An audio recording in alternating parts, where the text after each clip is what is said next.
bonjour chers auditeurs, ravi de vous accueillir pour une nouvelle émission du Monde d'à peu près, toujours proposée par Artemus. Et bien aujourd'hui, autour de cette table, nous retrouvons nos chroniqueurs habituels, à savoir Nicolas. Bonjour Nicolas. Bonjour. Et Simon. Bonjour. Enfin, pas et Simon, puisque nous avons également autour de cette table un invité, un artiste belge qui s'appelle Guillaume Gossens. Bonjour Guillaume. Bonsoir. Bonsoir. Bonsoir Guillaume. Ça commence bien avec Ouais. Guillaume. Ouais. Moi, c'est un artiste, il n'a pas vraiment la notion du temps, c'est normal. Que ce soit le jour ou que ce soit la nuit. De- Bonjour, bonsoir. Et puis tout dépendra de l'heure à laquelle vous écouterez cette émission. C'est pas faux. Alors Guillaume, tu as pris la parole, mais je voulais te présenter à nos auditeurs, pour ceux qui ne te connaîtraient pas encore. Eh bien, tu es un auteur-compositeur et interprète, guitariste, belge, de chansons françaises. Donc tu as une influence rock et folk. Tu nous avais sorti un premier album en 2020 intitulé « C'est à toi ». Et un deuxième album est sorti ce 5 mai, intitulé « Tout dépendra ». Alors j'ai envie de commencer cet entretien en te posant une question qui est simple. Mais tout dépendra de quoi? Alors tout dépendra de beaucoup de choses. Je pense que la première chose à retenir de ce titre, c'est que ça fait appel à la perception. Donc tout dépendra ce que tu veux donner comme sens à cet album. Ensuite, je pense que tout dépendra si on choisit de voir les choses positivement ou négativement, puisque ça fait appel à la dualité. C'est la deuxième notion. Et puis surtout, la dernière notion, c'est la notion d'impermanence. À savoir que c'est une question de choix et surtout que les choses ne sont pas figées et que ça dépendra évidemment de ce choix du sens qui donnera toute son importance. Très bien. Eh bien, nous avons écouté ici tout autour de la table ton album. Je pense que Simon, tu avais quelques... Mais j'ai remarqué effectivement une série de thèmes qui reviennent régulièrement dans ces chansons. Il y a notamment la notion du temps qui passe, qui fuit, hein, tu parlais justement de l'impermanence. Et il y a également la notion de contraste, hein, donc c'est-à-dire la dualité jour-nuit, clair, sombre, échec, réussite.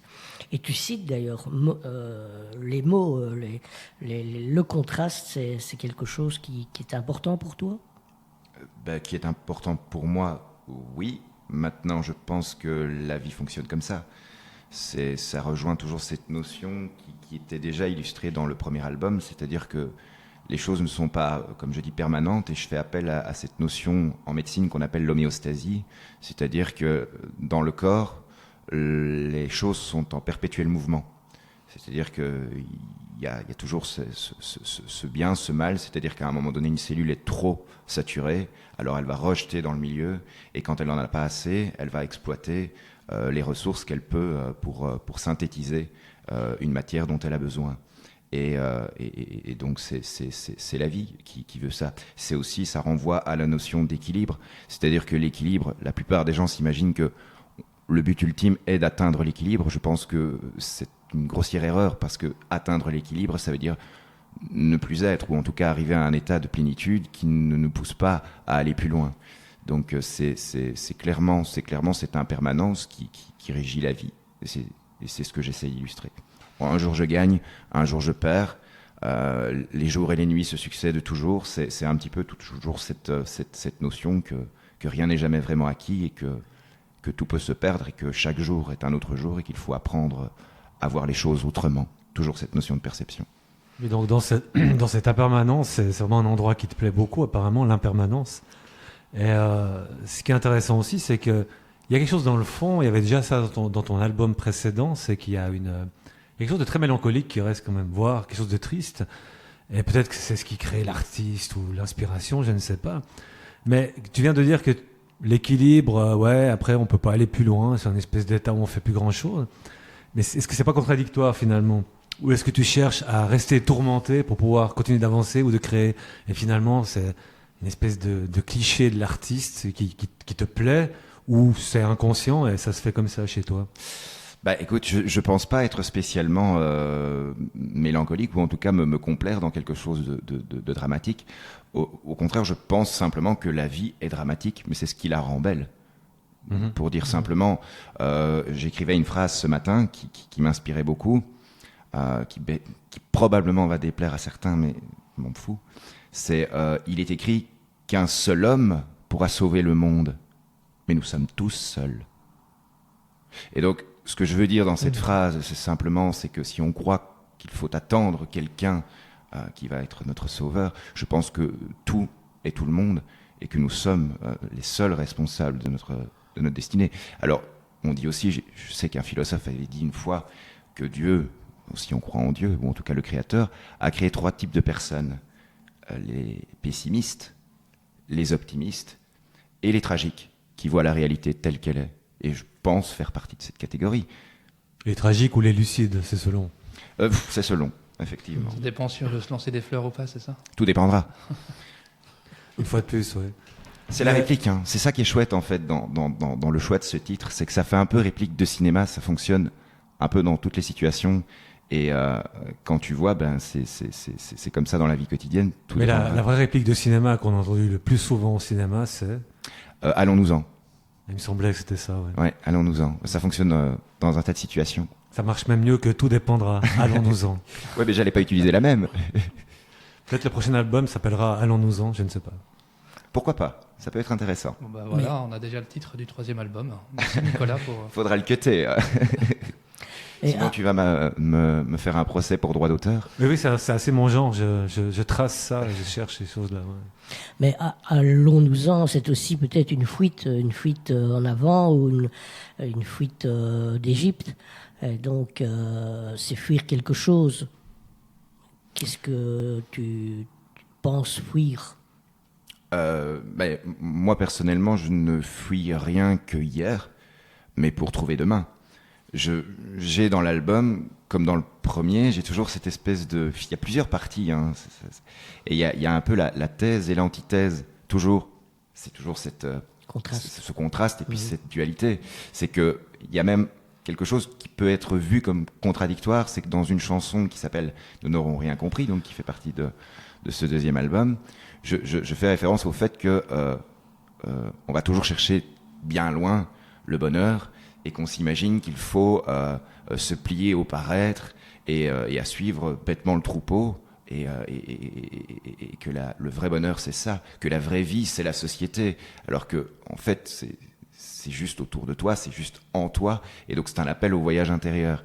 Et en contradiction, j'ai écrit la chanson qui s'appelle Plus loin, qui elle va totalement dans l'opposé, c'est-à-dire que c'est pas ici que faut que tu te jettes à l'eau, il faut que tu ailles voir plus loin. Et c'est carrément volontaire, parce qu'un jour tu peux te dire c'est ici, et puis un jour tu te dis ici je suis pas bien, il faut que j'aille voir ailleurs. Et je pense qu'il y a aussi un philosophe ou je me demande si c'est pas un ministre du culte qui a dit aussi que au moins une fois par an tu dois aller dans un endroit où tu n'es jamais allé pour voir les choses autrement. On dirait... Alors là justement il y a une recherche d'équilibre, alors c'est un peu contradictoire à ce qui était dit il y a quelques minutes. Ah oui, quand tu fais une œuvre, c'est pas la vie, mais quand tu fais une œuvre, tu essayes de trouver un équilibre, c'est comme ça que ça se compose. Après, dire que c'est équilibré, je n'en sais rien, parce que c'est jamais que le produit de mon imagination, de ma créativité. J'aurais pas la prétention de dire que. Moi, je pense que je suis content de moi et qu'il y a un certain équilibre dans le message, dans la couleur.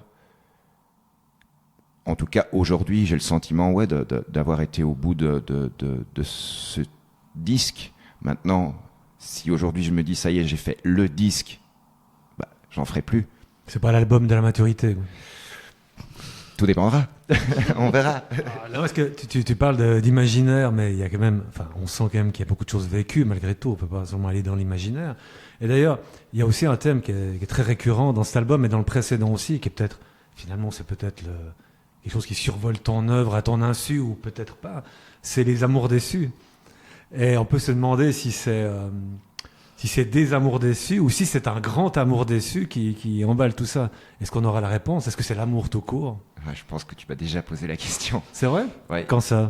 Je pense que c'était l'interview. Une autre interview. Une dernière interview, oui. Et tu avais botté en touche, j'imagine, à ce moment-là. Je pense que effectivement, mais l'amour de toute façon, c'est un petit peu notre leitmotiv à tous, parce que je pense que dans la majeure partie des gens, dans la pensée commune, je pense que l'amour, c'est un peu c'est le rêve ultime et c'est ce dont on doit arriver. Moi, je suis profondément convaincu que nous ne sommes pas tous faits pour l'amour charnel, je veux dire. Et je pense qu'il y a plein d'autres formes d'amour qui sont fort négligées. Alors oui, les amours impossibles. Ouais, c'est un thème que j'aime bien parce que c'est vrai qu'en amour, moi, j'ai mon passé et j'ai vécu beaucoup de grosses déceptions, donc c'est quelque chose qui m'inspire et qui inspire fort le public aussi. Donc voilà, c'est un peu plus fort que moi. J'essaierai pour le prochain album de faire un album qui parle, ou en tout cas qui ne traitera absolument pas d'amour. Mais ça sera plus du Guillaume Gossens à ce moment-là, alors peut-être. Tu crois? Si on enlève cette notion d'amour, c'est...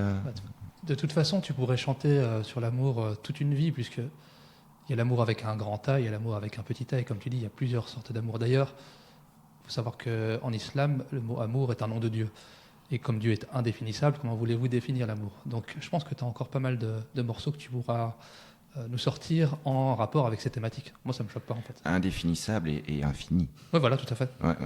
Mais en fait, je pense que l'amour est notre seule issue. Oh, que c'est beau. On pourrait presque terminer là-dessus, mais bon, on a encore quand même 2-3 choses à parler. Pour revenir à cette notion d'équilibre, après avoir écouté donc ce second album, j'ai eu une impression effectivement, et je trouvais qu'il y avait quelque chose de très tempéré dans cet album, et ça me fait tout de suite allusion à, je dirais, quelque chose qui est un grand classique du domaine artistique belge. Et je veux parler notamment de ce on définit parfois comme le réalisme poétique ou le réalisme onirique, qu'on retrouve d'ailleurs dans différentes disciplines. Ça peut être aussi bien au niveau du cinéma, surtout le cinéma belge d'avant les Frères Dardenne, évidemment, mais surtout aussi la littérature, Thomas Owen, Michel de Gelderode, par exemple. Au niveau pictural, je pense également à, je ne sais pas, même Magritte, ou James Ensor. Et donc c'est cette tempérance entre d'un côté les gestes quotidiens, la vie de tous les jours, dans lequel on peut trouver un aspect tout à fait magique, onirique. C'est véritablement une sorte de quête mystique presque. Et ça, c'est très lié aussi à la partie flamande. Parce que je pense que le belge, pour moi, c'est d'abord un flamand de langue francophone, enfin du moins le wallon, disons, c'est un flamand de langue francophone, où il y a cet aspect très concret dans la matière et cet aspect de fuite vers une mystique.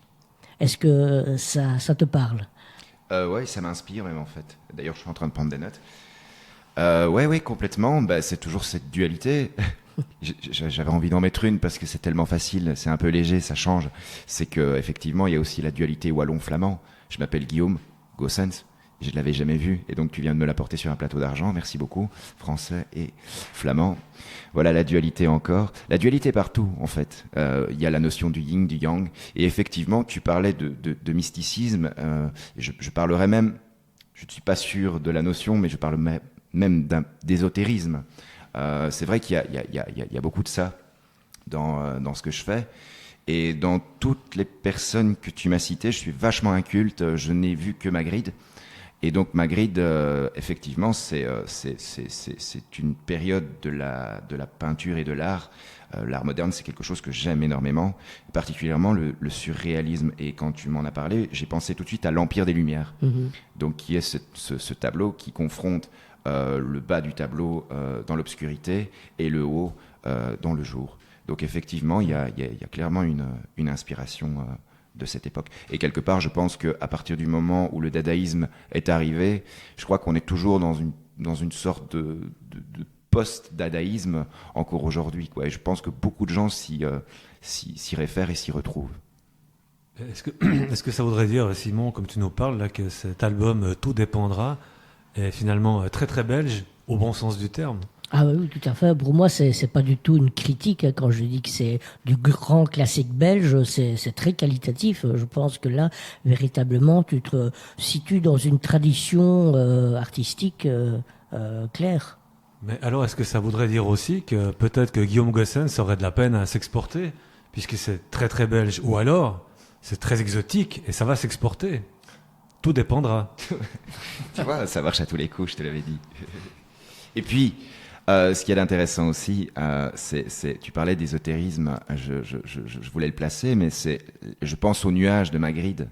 Alors, la pochette de l'album est ainsi constituée avec un ciel qui se Oui, on a la pochette dissimule, sous hein, les yeux, là, effectivement, c'est assez joli. Ouais. qui se dissimule parce que je n'aime pas et je ne l'ai jamais fait. C'est pour ça d'ailleurs que le premier album s'appelle C'est à toi. C'est que je n'aime pas du tout donner mon message clair et net.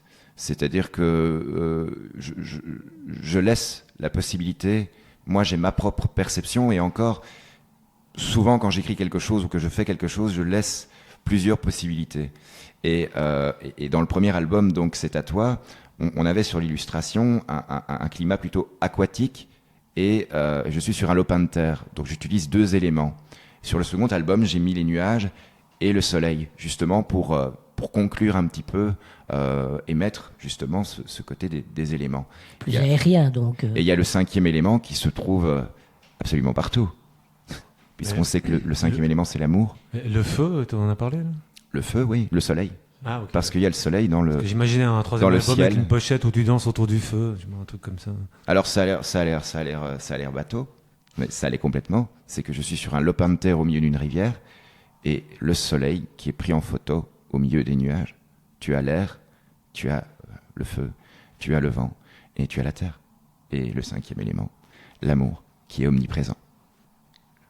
Et d'ailleurs, sur la pochette du disque, à l'arrière, on a cette formule qui dit c'est dans les innommables chaos que naissent les plus aimables formes. Ça résume finalement ta façon de travailler peut-être, ou ta vie, je ne sais pas. Je pense que c'était peut-être pas le point de départ, parce qu'au point de départ, ma coda, ou en tout cas la source d'inspiration, c'est la perception. C'est plutôt la muse du second album. C'est-à-dire que quand j'ai écrit cette phrase, j'ai basé toute l'écriture, toute la rédaction de ce 2e album sur base de ça. C'est le point de départ. D'ailleurs, je fais référence à cela dans le titre Ce qui manque, que j'ai sorti quand même au mois de février en 21, je crois. Donc on était en plein milieu du Covid. Et c'est ça, c'est vrai que les gens avaient tendance à voir ça comme quelque chose de négatif. Moi, personnellement, j'en ai profité parce que ça m'a donné beaucoup d'inspiration. Et voilà, c'est dans les innommables chaos que naissent les plus aimables des formes. Mais j'ai une autre question sur le choix des chansons, sur l'ensemble de l'album. Il y a quelque chose qui est surprenant, mais qui reste homogène, mais qui surprend. C'est la dernière chanson de l'album qui s'appelle Le clair de lune, et où c'est très intimiste, où on entend bien ta voix d'ailleurs pour le coup. Est-ce que t'as pas peur qu'il y ait une frustration à l'écoute, parce que tout coup on arrive à cette chanson, c'est la dernière, et on se dit tiens, il sait aussi faire ça, ou tiens c'est pas mal, et il n'y en a pas d'autres comme ça, ou est-ce que ça nous annonce un 3e album qui sera comme ça, je ne sais pas. C'est assez, en même temps il peut y avoir une frustration, donc une envie d'en avoir plus, mais c'est assez intéressant. Cette chanson est un peu à la fois en dehors du groupe, mais quand même bien incorporée, et elle finalise l'album assez joliment. Et encore une fois, je vais répondre, tout dépendra. Mais non, je ne sais pas en fait, c'est-à-dire que c'était une chanson qui pour moi n'était pas destinée à être sur un disque. C'est-à-dire que c'était plus un petit moment, voilà, un partage avec mon amour.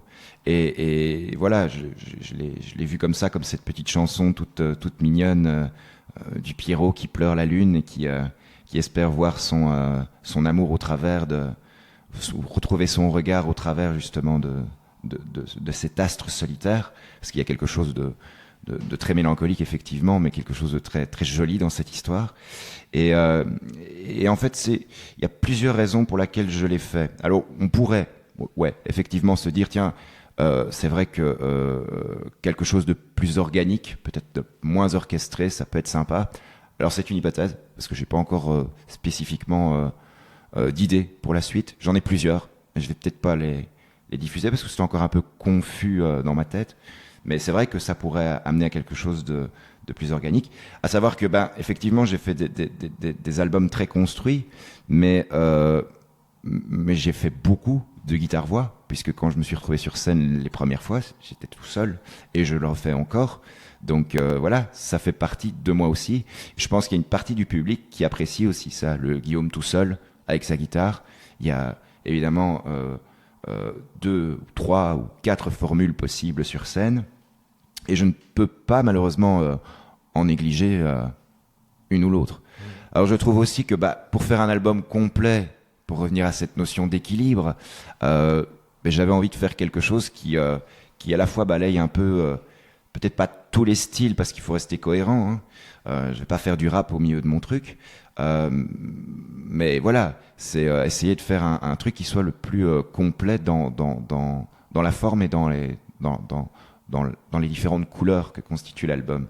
Et je trouvais dommage en fait de m'être présenté sur scène si longtemps en guitare-voix, d'avoir 2 albums et de ne pas avoir un morceau un peu plus intime, comme tu dis, en guitare-voix. Donc je trouvais que c'était bien. Alors pourquoi l'avoir placé à la fin ? Après, choisir l'ordre des chansons, c'est un choix, c'est compliqué, parce que voilà, je pense qu'en rédigeant l'album, en sortant de studio et en mettant les morceaux et en les embriquant l'une après l'autre, ça a changé je ne sais pas combien de fois. Et effectivement, je trouvais que c'était bien par rapport au cadre. En fait, je vois toujours ça comme un cadre, c'est-à-dire qu'il y a toujours une introduction. C'est ça en fait. Dans cet album-là, il y a une introduction qui dit un peu tiens, assieds-toi et écoute. D'ailleurs, il y a une intro oui. instrumentale qui s'appelle Inspiration, qui ouvre l'album. Hein. Oui, tout à fait. Et donc la conclusion qui est simplement voilà, quelque chose de peut-être un peu plus léger par rapport à tout le reste du contenu. Donc ça, c'est voilà. Et je pense aussi que c'est quelque chose qui se décide plutôt a posteriori. Pour répondre à ta question, est-ce que ça annonce un autre album ? Je ne le fais pas toujours de manière volontaire. Il y a des choses qui sont réfléchies, et puis il y a des choses qui prennent du sens par après. Tu écris une chanson, tu es écrivain, donc tu sais très bien que c'est comme ça. Parfois, tu écris des choses sans savoir vraiment pourquoi, et puis ça, waouh, tu te dis, par quoi j'ai été transpercé pour écrire ça et pour que ça prenne du sens aujourd'hui. Je me souviens que dans l'album précédent, j'avais choisi de mettre On existe encore, parce que pour moi, c'était musicalement celle qui pouvait retenir le public, et donc comme c'était celle qui était un peu plus péchue, j'ai envie de dire, ou un petit peu plus rythmée, plus entraînante comme ça. Plus entraînante, c'est ça. Je trouvais que c'était bien de la mettre à la fin, et puis a posteriori, je me suis dit non, ça va au-delà, parce que je trouve que le message ouvre justement à quelque chose de tout dépendra, parce que dans cette chanson, On existe encore, le message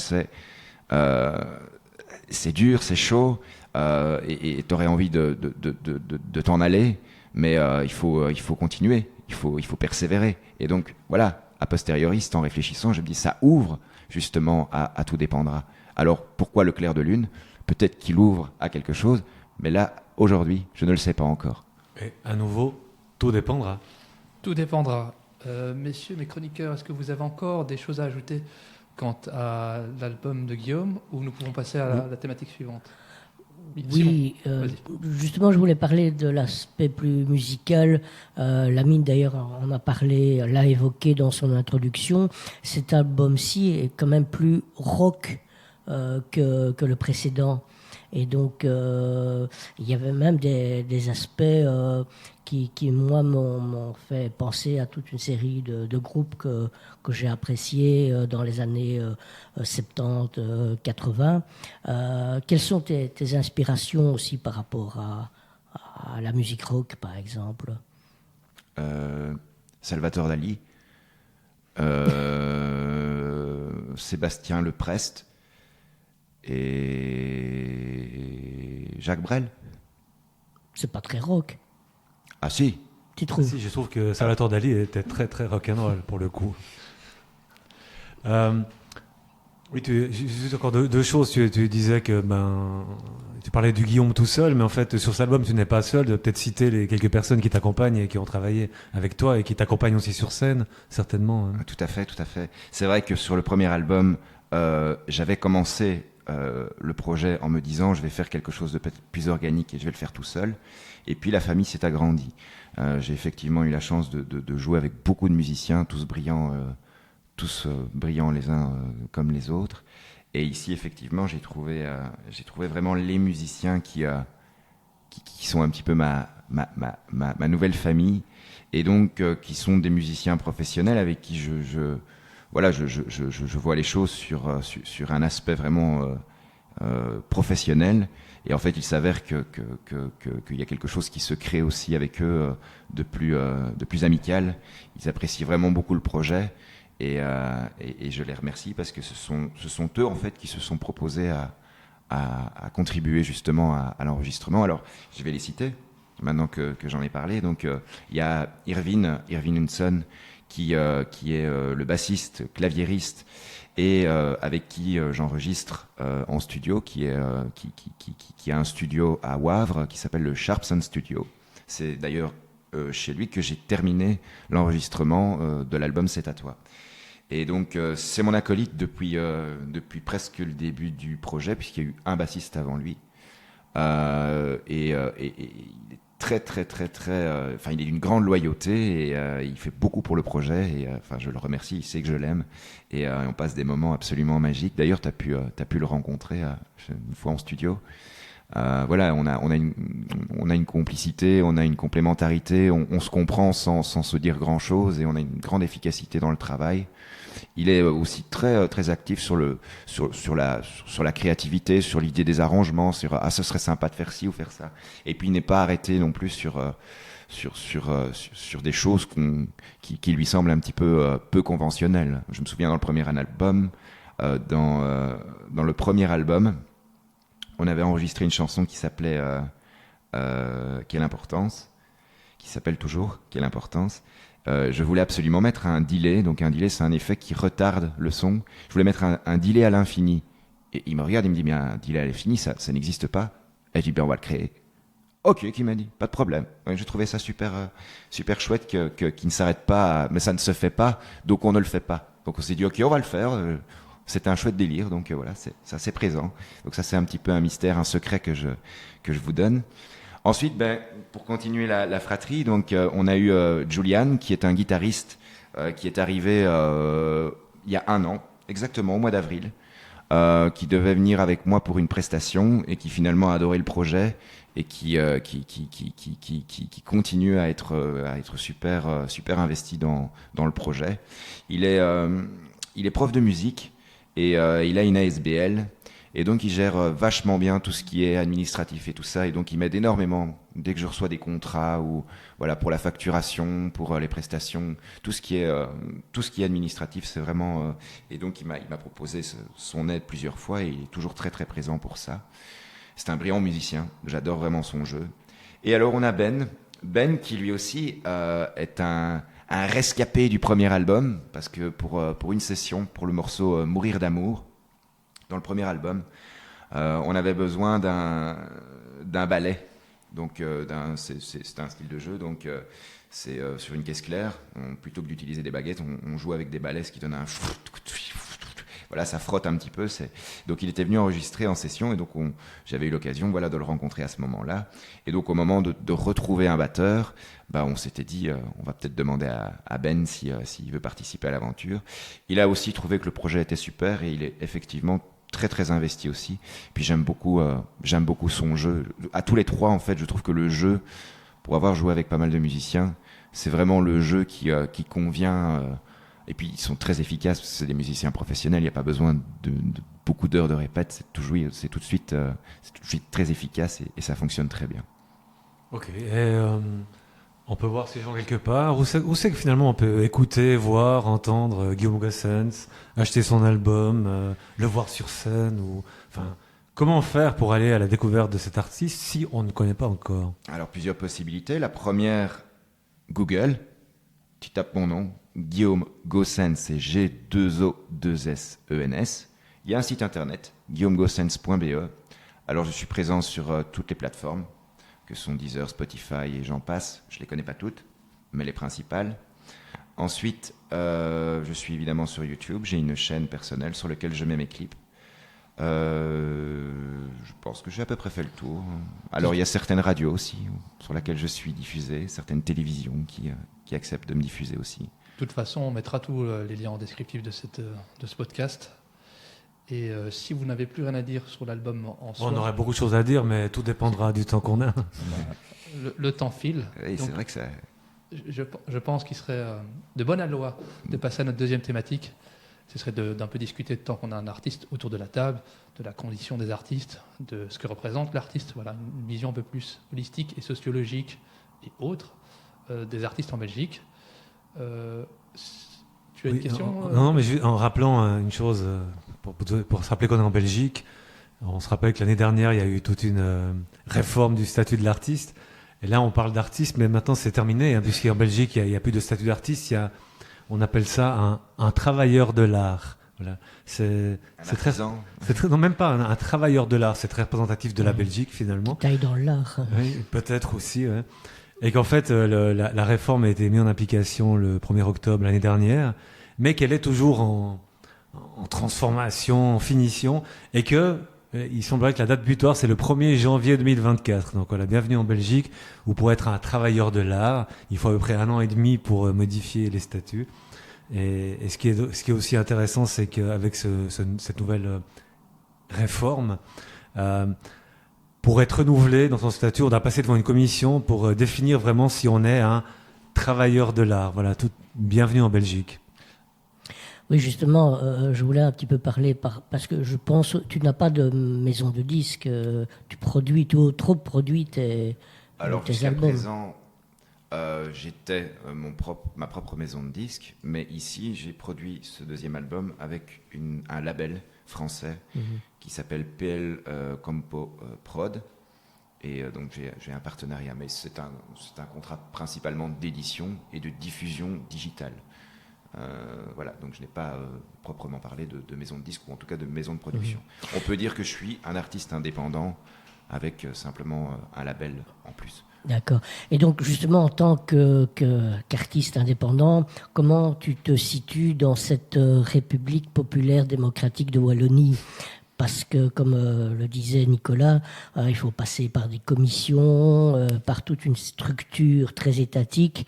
Les salles de concert en Belgique, bien souvent, les maisons de la culture sont détenues par les communes, donc par le pouvoir politique forcément. Et comment vis-tu cela ? Mais comment, je vais répondre à la première question d'abord, je me sens chanceux. Parce que moi n'étant personne, je ne suis pas le descendant d'un chanteur ou quoi ou qu'est-ce, ou d'un autre artiste. Je pense que j'ai quand même pas mal fait ma petite place. Et donc pour ça, je suis très reconnaissant. Je pense que j'ai atteint mon objectif et je le surpasse aujourd'hui.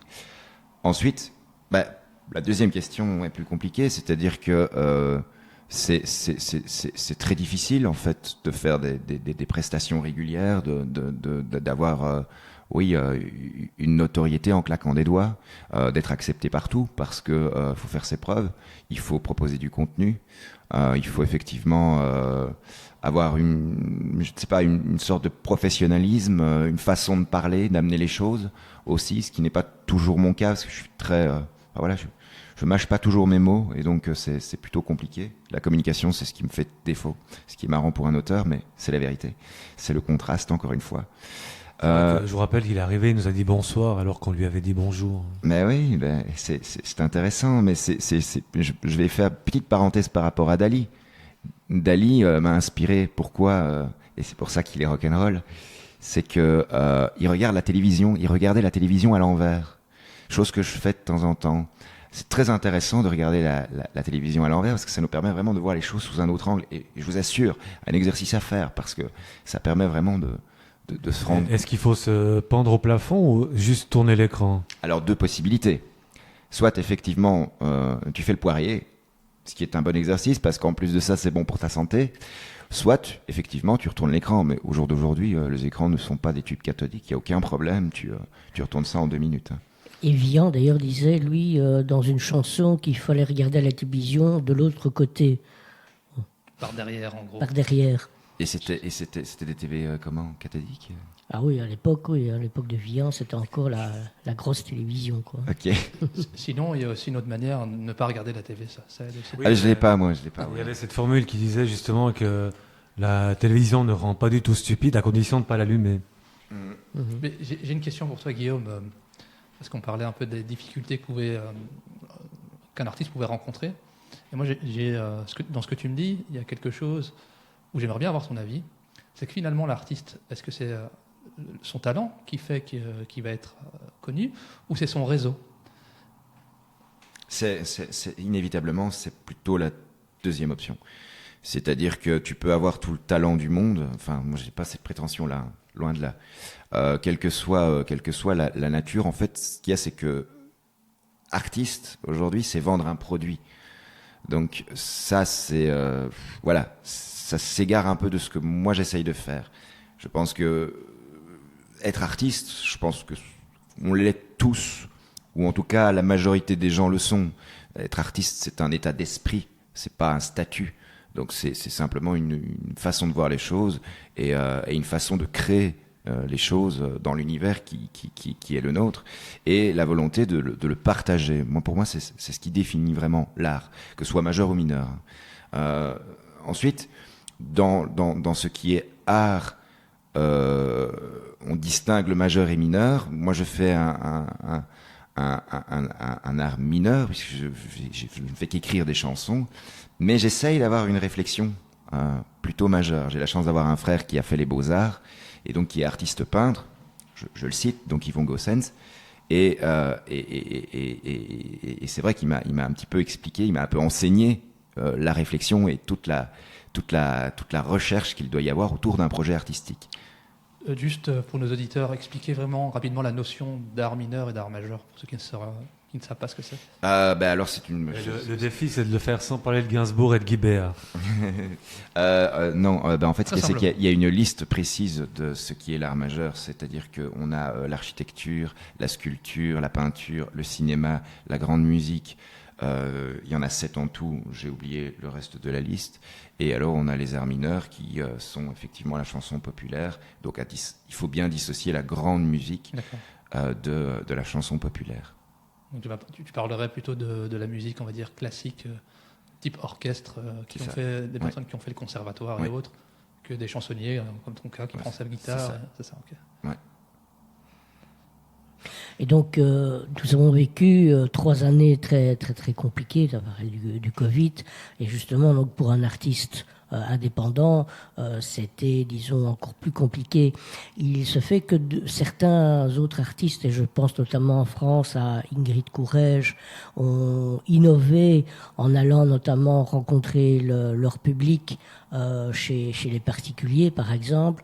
Est-ce que tu as songé éventuellement à faire quelque chose d'analogue, par exemple, pour vraiment sortir d'une logique traditionnelle?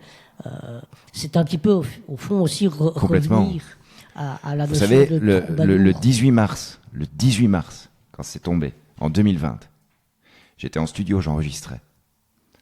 Mon studio m'a téléphoné pour me dire que les mesures étaient prises et que je ne pouvais pas venir. Qu'il fallait porter des masques, qu'il fallait faire ci, qu'il fallait faire ça. Ça m'a révolté, je crois que ça se voit, ça s'entend sûrement aussi. Le premier jour où j'ai appris ça, j'ai pris ma guitare et je suis allé chanter dans les rues. Et je l'ai fait 3 fois par semaine, systématiquement. Aller chanter chez les gens, je l'ai fait. Je l'ai même partagé en live.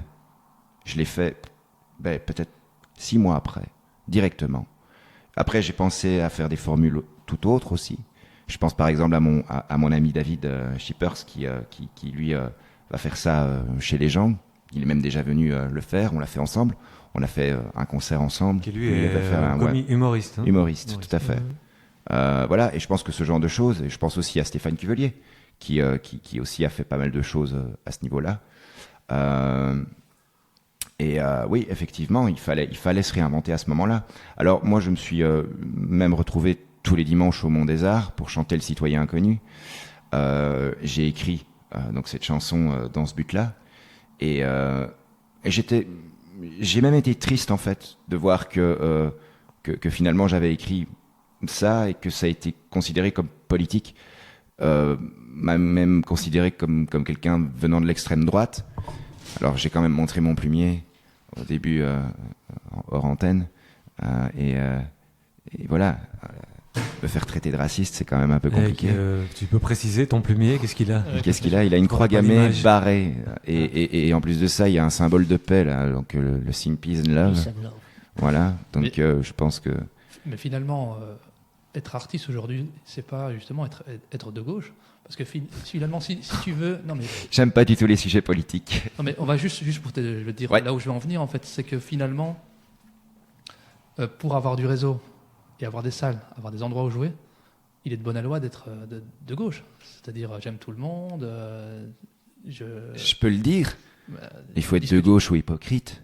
Merci. Alors, il faut être de gauche au sens où c'est vendu aujourd'hui, parce que de gauche, ça veut pas dire aimer tout le Bien monde, entendu, etc. ouais. Mais il faut prendre les étiquettes Une de l'époque que étiquette. nous vivons. C'est faire la différence entre étiquette, est-ce que ça veut dire réellement de gauche ou être de droite? Précisant quand même. Autant bien spirituellement, j'aurais du mal à me situer, mais je me situe quand même. Autant politiquement, je ne suis nulle part. Je suis apolitique. Mais dans le fond, tu es politique malgré toi. Oui, si les gens le veulent, tout dépendra. À partir du moment où on se met en avant et qu'on crée quelque chose, on devient politisé automatiquement. C'est presque. Donc politiser, pour toi, ça veut dire engagé. Oui, justement, mais ça, c'est le vieux thème ou le vieux terme de l'artiste engagé qui ne veut plus rien dire. Ça et veut rien puis- dire. Ouais, ça veut rien Mais, dire. Ouais. mais dès qu'on fait quelque chose, on s'engage. Donc, Bien c'est entendu. pas. Et en fait, le problème, c'est qu'aujourd'hui, quand on parle de politique, les gens, ils voient la politique partisane. Mais par rapport à ce que tu dis, par rapport au texte que tu écris, il y a toujours un message politique derrière, au sens noble du terme. C'est-à-dire, si tu estimes qu'une chose est injuste, bah, tu vas écrire dessus, comme tu as estimé à un moment donné qu'il était injuste que tu ne puisses pas enregistrer, et que tu t'es dit, bah, si c'est comme ça, moi je vais jouer dehors. Tu vois, il y a un acte politique derrière qui a déplu, alors on te colle des étiquettes, c'est super simple. Si on considère que être humaniste, c'est être politique, alors je suis un humaniste. Et tu es un politique pour l'occasion. Mais en même temps, tout dépendra. Mais il y a une autre question sur ce sujet-là, sur les artistes, avec ce qui s'est passé ces 3 dernières années. On a vu un peu trois familles, entre guillemets, c'est pour autant que ce soit des familles.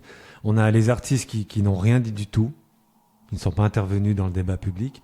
On a les artistes qui en ont rajouté des couches, hein, qui ont cru bon de venir la ramener.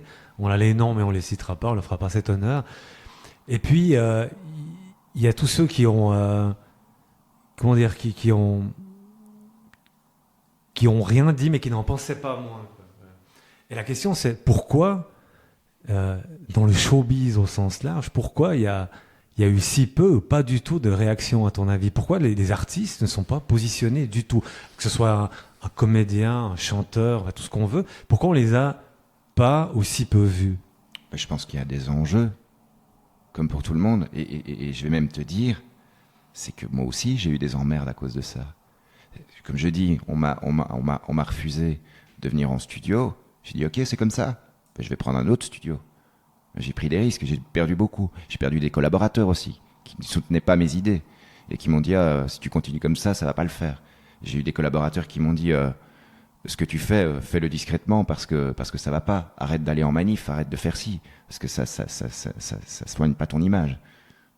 Donc voilà, c'est compliqué. Après c'est un choix si tu veux t'exposer à ça. Alors après, moi encore une fois, je l'ai pas fait politiquement, c'est parce que je l'ai fait parce que je le sentais comme ça à ce moment-là. C'est pas pour autant que je vais militer toute ma vie et qu'on va me mettre dans une case de l'extrême gauche ou je ne sais quoi. Très bonne réponse. Hein. Pour une fois. On a attendu pour avoir une très bonne réponse. C'était Non, long. non, mais... Oui, tu l'as été malgré toi. Et finalement, pour C'est ce qui vibrait juste à ce moment-là. Bien sûr. C'est-à-dire que quand t'as rien à faire, ouais, il fallait que j'aille pousser ma gueulante, quoi. Et mon métier, c'est quoi? C'est de faire de la musique, c'est de faire des chansons, c'est pour apporter un peu de lumière dans cette période obscure qui était le temps du confinement. Et donc, oui, je suis allé chanter les rues, et donc oui, ça a déplu aux forces de l'ordre, et oui, je me suis fait arrêter, et oui, on a fait ci, et oui, t'es encore là, et oui, je suis encore là. Parce que c'est ça que je dois faire. C'est mon métier, m'empêchez pas de faire mon métier, quoi. Il y a aussi le fait que aller contre la doxa dans ce qui s'est passé ces 3 dernières années. Ça voulait aussi dire mettre en péril son revenu. Et ça, quand on tape au portefeuille, ça fait très mal. D'autant plus que s'il y a une famille derrière, il y a des enfants, il y a un crédit à payer, je pense qu'il y a aussi toute cette dimension-là qu'il ne faut pas négliger. Complètement. Mais c'est aussi valable pour les artistes qui ont un statut absolu et qui sont au sommet depuis 10, 15, 20, 30 ans, qui ont un train de vie dont on n'imagine pas toujours ce que ça représente et qui ne vont pas du tout s'amuser à mettre ça en péril juste en sortant une phrase entre guillemets malheureuse pendant une interview. Et c'est pour ça qu'on a toute une partie de ces artistes qui n'en ont pas moins pensé, comme je le disais, mais qui étaient silencieux. Il faut souligner aussi l'aspect positif de tout ça. Hein. C'est que ces artistes, ils ont eu aussi quelques jours de congé, quelques moments peut-être avec leur famille, qu'ils n'avaient peut-être pas parce qu'ils étaient toujours en tournée ou pas aux caisses. Et puis surtout, il paraît qu'il y a quand même une vague, et ça c'est très positif, une vague de nouveaux projets et de créativité suite à ce confinement. Donc voilà, c'est la preuve. Moi, mon album Tout dépendra, je remercie la crise, parce qu'il m'a inspiré. Mais moi, je vais remettre ma casquette d'économiste pour parler un petit peu de l'aspect de l'économie de la musique. Parce que depuis, je dirais, la fin de la Seconde Guerre mondiale, tout est basé sur l'enregistrement, sur la production de disques. Hein. Aujourd'hui, avec l'Internet, avec le développement des nouvelles technologies, on est de plus en plus dans la duplication. Donc ça devient de moins en moins rentable, entre guillemets.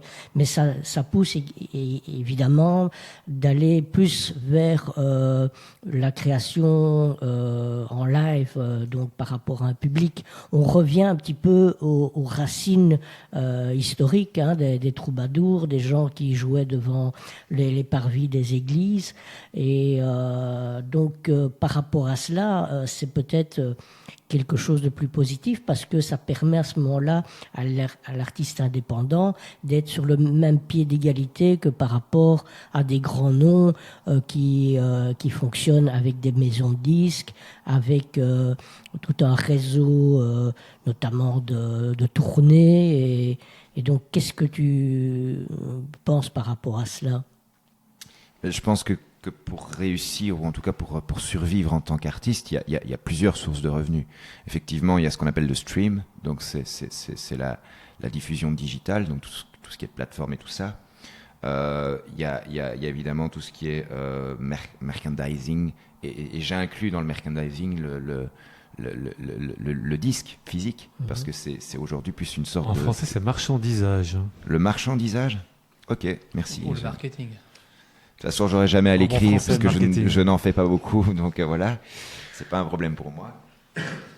Ensuite, effectivement, ce qui rapporte le plus d'argent et ce qui permet de survivre, effectivement, c'est les prestations. C'est ce qui fait défaut à beaucoup d'artistes parce que pour être sur scène, il faut avoir du contenu. Et pour avoir du contenu, il faut être sur scène. Et donc, c'est un peu l'Ouroboros, donc le serpent qui se mange la queue. Voilà, donc... Effectivement, il y a aussi un autre aspect que tu n'as peut-être pas souligné, mais moi que je vis, c'est que j'ai horreur de l'image. Si je pouvais ne pas me montrer, ça m'aiderait. Mais aujourd'hui, c'est impossible. Alors, toutes ces questions de Facebook, de vidéos, il faut qu'on parle de toi, il faut qu'on te voie, il faut que ceci. Je déteste ça et je le fais. D'ailleurs, Facebook, je n'ai Facebook que pour ça. On verra jamais des choses de ma vie privée ou voilà, ça c'est quelque chose qui me voilà, on ne sait pas aujourd'hui, enfin je ne sais pas si on ne sait pas, mais j'aurais du mal à exister en tant qu'artiste sans pour autant manquer, enfin avoir le sentiment de manquer de pudeur et de devoir être tout le temps actif et me montrer sur les réseaux. Moi j'ai une question aussi par rapport à ça pour revenir sur les aspects économiques, c'est qu'aujourd'hui il y a de plus en plus d'artistes et en fait il y a de plus en plus la possibilité de créer du contenu artistique, parce que tu peux faire un studio à la maison très facilement, tu peux streamer. En fait, il y a une quantité d'artistes innombrable. Et donc, à l'époque, moi, quand j'ai 35, je vais avoir 35 ans, mais quand un artiste faisait un album, il fallait au moins attendre 1-2 ans avant qu'il y ait un nouvel album qui sorte. Donc, il avait le temps de se reposer, le temps de réfléchir, le temps de travailler quelque chose de qualité. Aujourd'hui, on n'est plus du tout dans cette approche. Il y a vraiment une volonté de quantité plutôt que de qualité. Et tu as des artistes qui produisent, mais non-stop. Donc, c'est-à-dire que tous les 3-4 mois, ils sortent quelque chose. Alors, c'est pas forcément toujours de qualité. Mais il y a aussi cet aspect-là. Et s'ils ne le font pas, en fait, ils n'existent plus. Parce qu'à partir du moment où tu n'es plus nouveau sur Spotify, sur Deezer, sur YouTube, etc., et que tu as décidé de te reposer pendant 6 mois, eh ben, il y a quelqu'un d'autre qui va prendre ta place. Et comment toi tu le vis ça, et comment tu arrives justement à peut-être créer, avoir le temps de créer, avoir le temps d'avoir un public. Voilà, j'aimerais avoir ton avis sur ce que je viens de dire ici. Déjà, je te remercie parce que tu viens de me dire que je faisais des disques à l'ancienne. C'est chouette. C'est vrai qu'aujourd'hui, en fait, ça fait déjà quelques années, je crois que c'est Étienne Dao qui était à l'origine de ce genre de stratégie. C'est que aujourd'hui, on déconseille de sortir un album. On conseille plutôt de sortir titre par titre. Je vais répondre quand même à une question parce qu'il y avait une sous-question dans ton truc. C'est que il y a toujours cette notion de quantité-qualité. Alors oui, effectivement, moi c'est ma volonté, c'est mon choix. Je sais que je vais peut-être pas prendre tout le monde avec moi. Je pourrais faire un style de musique que je ne vais pas citer, qui pourrait mieux marcher. Mais c'est pas ma came, ou en tout cas il y en a assez qui le font, et c'est pas vraiment mon devoir, parce que j'ai vraiment, pour moi, l'impression qu'il y a une notion de devoir dans ce que je fais. Ensuite, pour revenir donc à la question donc, de l'album, c'est ma volonté, c'est mon choix de faire, voilà, d'être un faiseur d'albums plus qu'un faiseur de chansons, parce que je trouve ça plus intéressant. Et écrire une chanson, n'importe qui peut le faire. Tu vas même aujourd'hui sur un chat GPT et tu te prétends auteur. Tu vas sur Google, tu tapes un thème, tu as tout ce que tu veux. C'est facile. Oh, tu as raison. C'est très facile. Alors, on pourrait se dire aussi qu'aujourd'hui, tout a été pensé, tout a été dit, tout a été fait. Je déteste ces idées. Je déteste. Tout est toujours à faire. Tout est toujours à moduler dans un sens ou dans l'autre. Je m'égare de la question, je te vois t'inquiéter. Non, c'est très bien, c'est très bien. En plus, ça va nous permettre de développer sur d'autres questions. Mais vas-y, je t'en prie, continue. Et donc moi, je suis comme ça, donc je suis un faiseur d'albums, et c'est vraiment ma volonté. Et je pense que oui, mieux vaut envisager les choses sous cet angle-là, parce que pour moi, un message, si tu fais une chanson avec un message qui est servi sur un plateau d'argent, ça n'a pas autant de valeur qu'un album où peut-être toi tu vas le comprendre sur ce morceau-là et toi tu vas le comprendre sur ce morceau-là. Ça crée quelque chose de social, ça crée quelque chose ça crée un débat, et c'est ça qui est intéressant, c'est ça qui m'intéresse, moi. C'est ça ma volonté. Parce qu'en fait, effectivement, il y a deux types. Il y a des gens qui égrènent les chansons qui constituent un album, et d'autres qui sont plus dans l'idée de l'album concept. C'est quelque chose qui a été fort développé dans les années 70. Même Gainsbourg, je crois, a sorti l'album comment l'homme à la tête de chou, je crois. Mais Gainsbourg n'a fait que copier des choses qui existaient déjà. Les Oui, précurseurs, vraiment. je pense. Mais C'est dans le domaine anglo-saxon. C'est Pink Floyd. Hein. Voilà, par exemple, Floyd, c'est vraiment le rock progressif des années Ouais, tout à fait. 60, 70 précisément. Ouais, clairement, ouais. Justement, mais c'est qui ces nouveaux Pink Floyd? Est-ce qu'il y a encore la place? Parce que quand on parle de quelqu'un comme Pink Floyd, c'est des gens qui avaient le temps aussi de travailler leurs albums. Tu vois, j'ai l'impression aussi qu'il y a cette notion d'accélération du temps empêche d'avoir des choses de qualité. Je dis pas qu'il n'y en a pas. Hein. Je dis que c'est Mais déjà justement, il y avait une manière de travailler beaucoup plus lente. Il y avait une technologie très différente. C'est vrai, ouais. Et il y avait aussi beaucoup moins de monde. Mm. Pas oublier ça. Hein. Et que si on prend parce que là, Guillaume fait de la chanson française. Si on prend la variété au sens noble du terme, quand on reprend la fameuse image de Salut les copains qu'il y avait dans le magazine dans les années 60, 60, ouais, oui. Mhm. il y a tout le showbiz français. Mhm. Ils sont 25. Et il y a des époques où ils étaient 20, 25, 30. On avait fait le tour. Aujourd'hui, en France, il y a combien d'artistes? Et ça aussi, ça a l'air de rien. Alors, à quand le nouveau Pink Floyd? Est-ce que vraiment, et d'ailleurs, est-ce que c'est possible d'inventer quelque chose de nouveau aujourd'hui? Si. Tu vois, je suis pas d'accord avec toi. Mais qui dernièrement, ces 10 dernières années, quel artiste, quel que soit le genre, a amené, on va dire en musique, quelque chose de différent qu'on n'avait pas vu, pas revu, pas vu? Il y a toujours quelque chose de différent. Le problème, c'est que le public essaye toujours de trouver la référence ou la comparaison. C'est quelque chose qui m'insupporte, quoi. Il y a toujours des Les influences. ouais. Je pense qu'il y a, en fait, le tout existe déjà, mais de toute façon, il faut répéter, et puis il y a l'air du temps. C'est pas parce que un truc était bon, on va dire dans les années 70, tu peux le reprendre aujourd'hui à la sauce 2020. Enfin, oui, il y a toujours moyen d'être inventif, je pense, même par rapport à ce qui a déjà été fait. Et puis même s'il y a une référence, je vais prendre 2 exemples, connus et moins connus. Je vais prendre Renan Luce. Non, Oui, non, pardon. Gauvin Cers. Pardon. Gauvin Cers, il est critiqué de partout parce que c'est un Renault.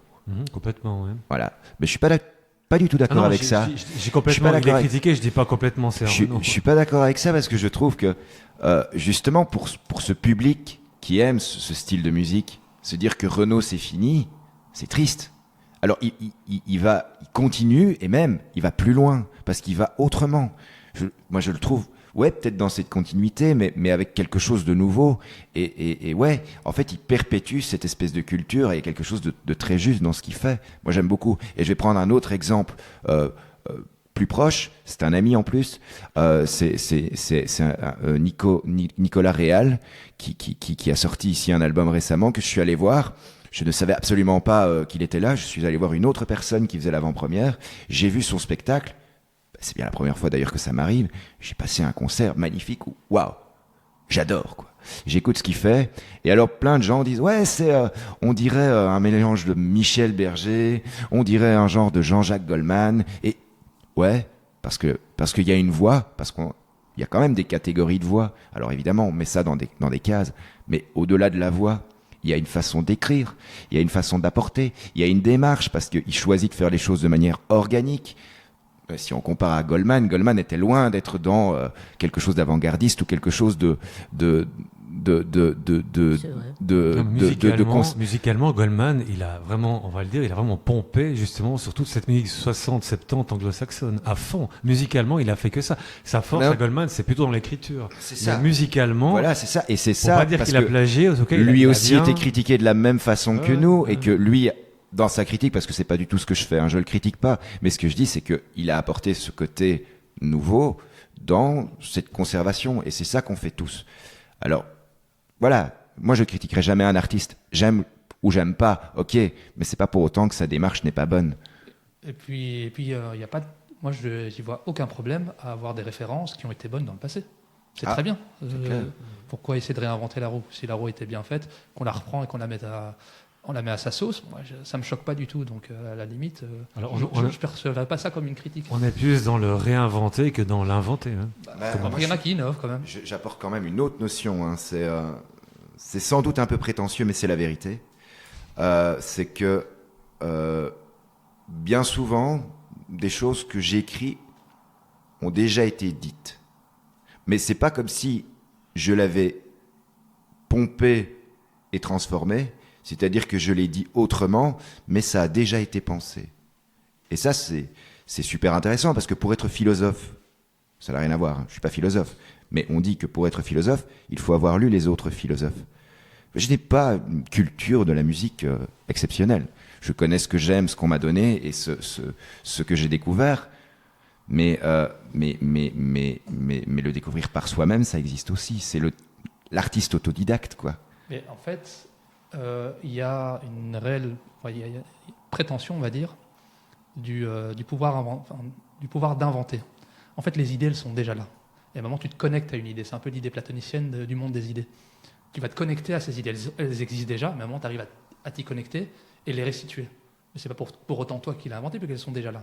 Donc c'est un peu cet esprit métaphysique qu'il faut avoir des choses, en se disant que finalement, on n'est pas grand-chose. C'est juste qu'à un moment, telle une radio, on s'est branché à une fréquence où on a eu une révélation, une idée d'écrire tel ou tel texte.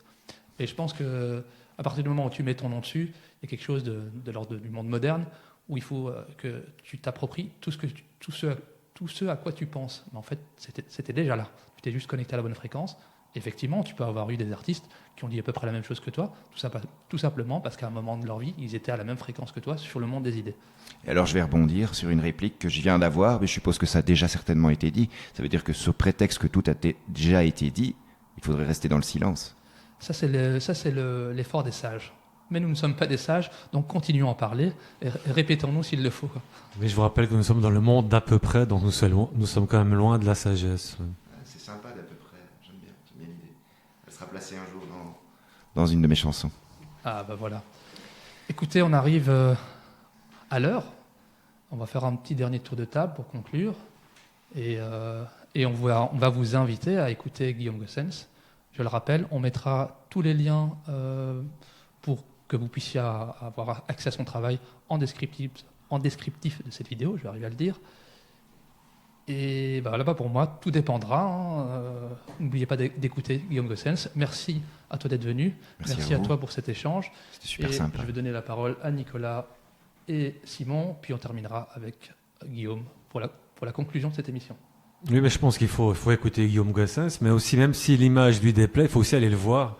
Parce que je pense que dans le monde où nous sommes, le spectacle vivant, quel qu'il soit, reste quand même essentiel, contrairement à ce qu'on a pu nous dire. Et je crois qu'aller voir les gens sur scène, quelle que soit leur activité, c'est vraiment quelque chose de très important dans l'époque en général, et particulièrement dans celle que nous vivons. Donc n'hésitez pas à aller voir tous les artistes sur scène, même si parfois les prix sont un peu prohibitifs, ce qui n'est pas le cas de Guillaume Goossens. Mais voilà. Donc écoutez, oui, mais allez voir aussi. Déplacez-vous, sortez de chez vous. Ne regardez pas les choses forcément tout le temps à l'écran. C'est la même chose d'ailleurs, je place un peu mon truc à moi aussi, mais pour les livres, arrêtez de commander des livres sur Amazon, arrêtez de passer des choses virtuelles, arrêtez de voler des PDF, mais vraiment allez dans les librairies indépendantes, consultez des livres, achetez des livres, lisez des livres, écoutez de la musique, enfin bref, vivez comme on doit vivre. Merci. Et moi je dirais justement pour conclure, ce serait intéressant, je suppose que tu vas faire une tournée où tu vas circuler avec cet album, et donc nous communiquerons effectivement les dates de tes concerts pour justement, comme dit Nicolas, permettre à nos auditeurs de te découvrir en chair et en os. Ouais, ben, moi je vais rebondir sur justement ce que tu disais, c'est que effectivement le disque, l'enregistrement, l'image et tout ce qu'on veut donner comme ça sur base de quelque chose de superficiel qui justement a un prix. Je trouve que la vraie valeur, je fais l'opposition au prix et à la valeur, j'aime beaucoup ça, c'est aussi une dualité de notre époque. Ça a plus de valeur effectivement de voir le spectacle et de voir l'artiste et pour le public, parce que moi je sais très bien que quand je vais voir un artiste que j'ai écouté et que je vois sur scène, c'est tellement plus intéressant, ça a beaucoup plus de valeur. C'est là la conclusion. Merci cher chroniqueur, merci Guillaume. Je rappelle à nos auditeurs, tout dépendra, écoutez-le et à très bientôt pour une autre émission. Au revoir.